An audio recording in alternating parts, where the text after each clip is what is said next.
Perkenalkan, saya Kristanti Rema Sivani dengan NIM 200521100023 dari Program Studi Sosiologi Fakultas Ilmu Sosial dan Ilmu Budaya Universitas Trunojoyo Madura. Tujuan dari pembuatan video ini yaitu untuk memenuhi tugas UAS Sosiologi Industri. Di sini saya akan menganalisis industri dengan 4 metode, yaitu yang pertama social mapping, yang kedua food basket, yang ketiga diagram Venn, dan yang keempat matrix scoring. Untuk mengetahui lebih jelasnya, yuk tonton videonya sampai akhir ya. Analisis ini dilakukan di CV Berkah Kawat Mandiri yang terletak di Dusun Templek, Desa Gadungan, Kecamatan Puncu, Kabupaten Kediri, Provinsi Jawa Timur. Nama pemilik industri kandang unggas ini adalah Bapak Hendro yang berusia 35 tahun. Industri ini sudah berjalan selama 5 tahun sebelum berpindah tempat ke Dusun Templek pada awal tahun 2021. Industri pembuatan kandang unggas ini dikirim langsung ke peternakan ayam seperti ayam potong atau ayam konsumsi. Selain ayam, industri kandang ini juga mengirim hasil produksinya ke beberapa peternak bebek dan unggas lainnya. Pendistribusian kandang unggas ini telah ke beberapa daerah di Jawa seperti di Blitar dan beberapa kota yang terletak di Jawa Tengah dan Jawa Barat, bahkan sampai ke luar pulau seperti Lampung. Industri kandang unggas telah mempunyai karyawan sebanyak 13 orang, yang semua karyawannya adalah laki-laki. Karena industri ini lebih banyak membutuhkan tenaga laki-laki daripada perempuan. Pekerjaan industri kandang unggas sendiri yaitu memotong besi yang dijadikan satu ukuran agar dapat disusun menjadi kandang.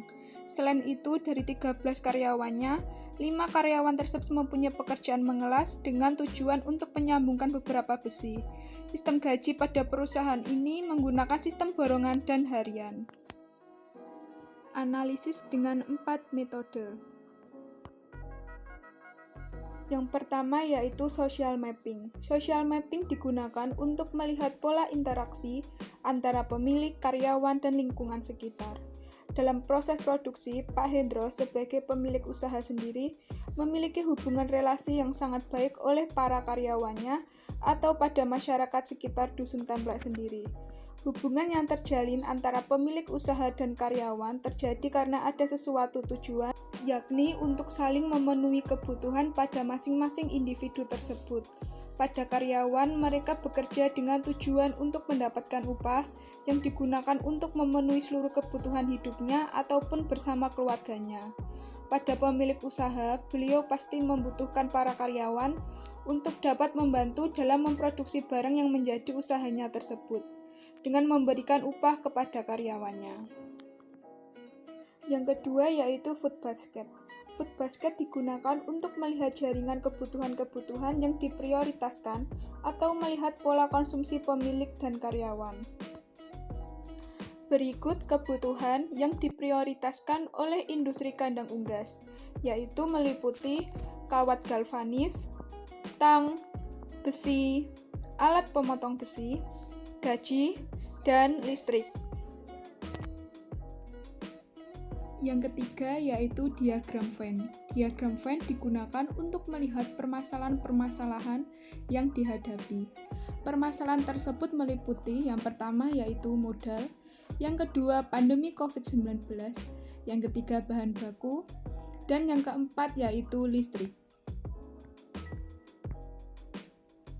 Dan yang keempat atau yang terakhir yaitu matrix scoring.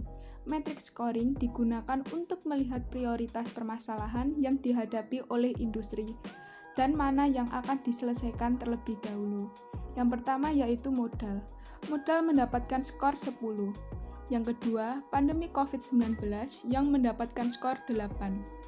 Yang ketiga yaitu bahan baku yang mendapatkan skor 6. Dan yang terakhir yaitu listrik yang mendapatkan skor 3.